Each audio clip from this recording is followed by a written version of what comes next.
This is Ben Rogers, this is Property Diary. This is Monday 19th of November. Today has been a day of calling up some leaflet responses that we have had.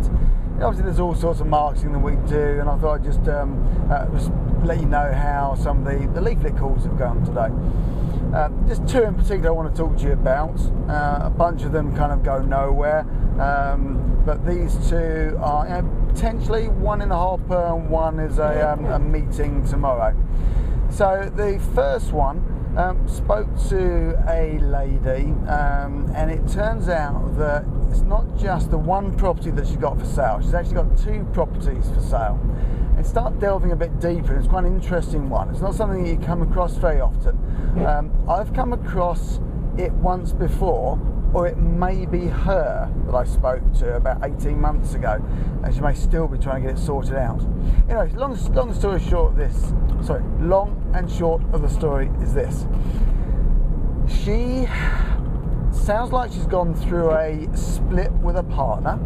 Now, I'm not sure if that partner is a relationship partner or a business partner, but there are three houses in the mix. One of which, for whatever reason, she can't sell for 7 years. Never get to the bottom of that. But the other two, one is a 2-bedroom apartment, and the other one is a 3-bedroom house. Both in Rochester in Kent. One, I think the apartment's got river views. The house is just sort of slightly hidden from the river. I can't remember the exact figures as I'm driving here, but I'll give you kind of a yardstick figures. The house is worth about 280, and I think she has a mortgage on it of about 220. When I say she, it's not actually her. It sounds like it's her partner that owns the properties, and that she had taken she'd put her own money in it on a second mortgage, private mortgage basis. So she's the one actually trying to sell the properties at the moment, because she's one that's owed 150 grand on both properties. She's loaned £300,000 on a private mortgage basis, and the bottom line is that the two properties, with the existing mortgages they have on them and with her private mortgages on them, there's no way that she's going to clear all that money. So the first one's about 280. I think the mortgage is about 220. So there's only 60 grand equity in there, plus the 150 grand that she's got on there. The second property is slightly better. It's the 2-bed flat.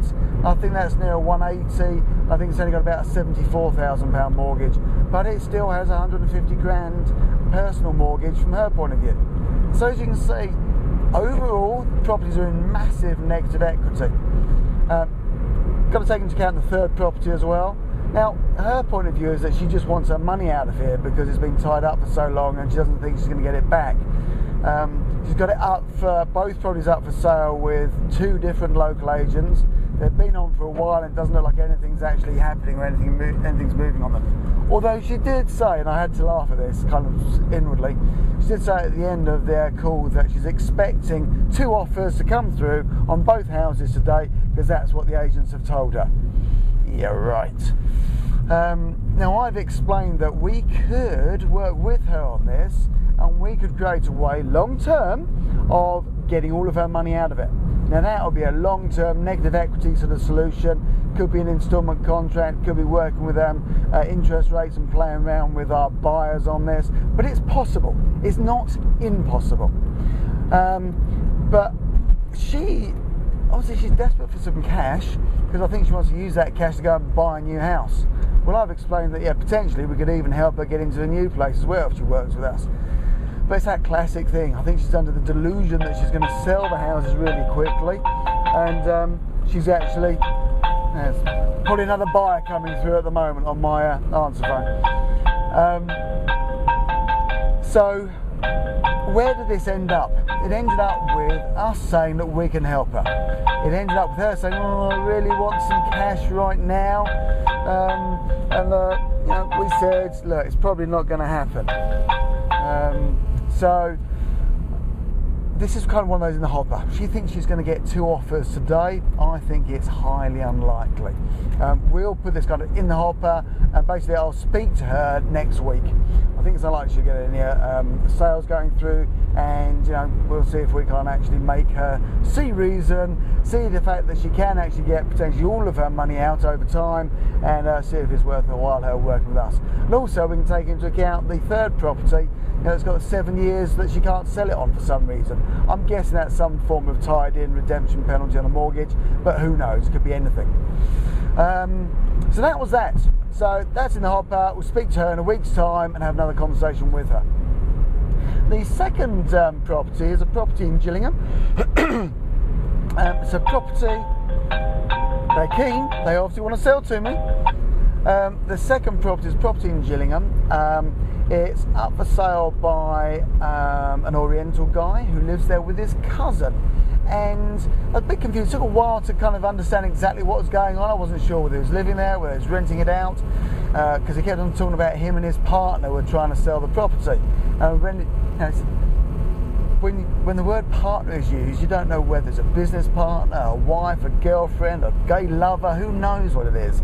That's why we use the same phrase ourselves when we're talking to people, because it kind of gives that air of, people won't ask the question. Well, obviously I did ask the question. It turns out that it's him and his cousin own the property.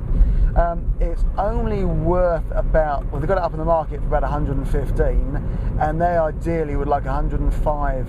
Well, they've got a mortgage of 105, so they've got this 10 grand that's sitting there. Really, they'd probably like a bit more than that, near 118, maybe 120.